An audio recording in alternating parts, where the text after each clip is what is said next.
قدرمنو کتونکو السلام علیکم. که غواړئ چې زموږ مطالب تاسو ته پر وخت در ورسیږي نو مهرباني وکړئ زموږ چینل سبسکرایب او په څنګ کې ورسره د بیل آیکن ووهئ.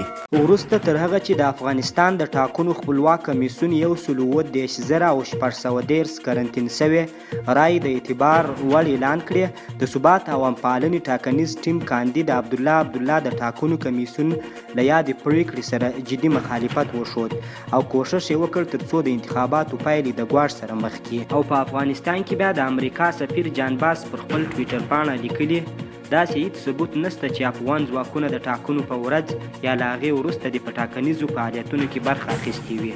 ده زیاته کړې موږ د افغان ځواکونو د مسلکي برخورد ستاینه کوو. د ټولو افغانانو غواړو چې حوصله ولري، پر حقایقو ولاړ څرګندونه وکړي او له اټکلونو ډډه وکړي. هغه ویلي د ټولو هغه کاندیدانو ملاتړ کوو چې د ټاکنیزو پروسو له مخې خپل شکایات ثبتوي، نه د تاوتریخوالي او زور له لارې.